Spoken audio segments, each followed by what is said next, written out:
नमस्कार दोस्तों, मैं हूँ आराध्या और आप देख रहे हैं गुनाहों का देवता, जो धर्मवीर भारती द्वारा लिखी गई है।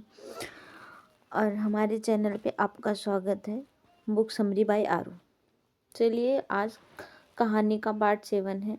शुरू करते हैं आगे की कहानी, देखते हैं क्या हुआ।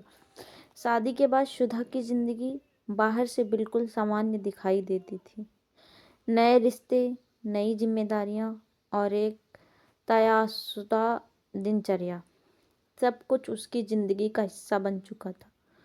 वह हर भूमिका को ईमानदारी से निभा रही थी, लेकिन अंदर ही अंदर वह खुद से दूर होती जा रही थी। उसकी मुस्कान अब आदत बन चुकी थी।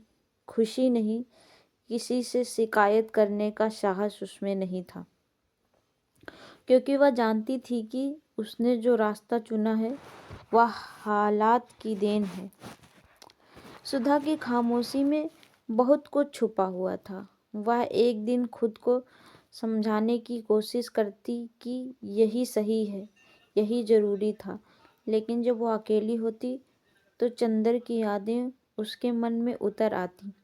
उसे याद आता कि कैसे चंदर ने उससे दूर रहकर भी उसकी भलाई सोची थी। यह एहसास उसे तोड़ता भी था और चुप भी करा देता था, क्योंकि वह समझती थी कि उसका प्यार त्याग में बदल चुका है। उधर चंद्र की जिंदगी भी किसी सुकून तक नहीं पहुंच पाई थी। नई जगह, नया काम और नई शुरुआत के बावजूद वह भीतर से अधूरा था।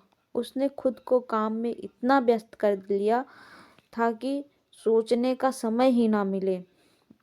लेकिन कुछ यादें ऐसी होती हैं जो हर शोर में भी खामोशी बनकर लौट आती हैं।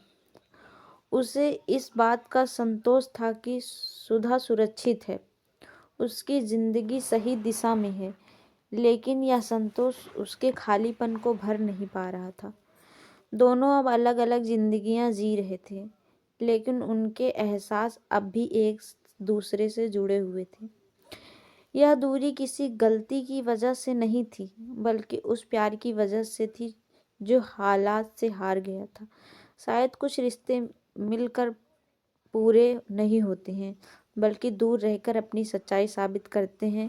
यही अधूरापन उनकी कहानी को और भी गहरा बना रहा था। अब आगे की कहानी में क्या होता है वो हम कल जानेंगे पार्ट 9 में। तब तक बने रहिए हमारे साथ। अगर आपको कहानी पसंद आ रही है तो प्लीज़ चैनल को लाइक, सब्सक्राइब और कमेंट और शेयर भी कर दीजिए। Thank you so much for watching this.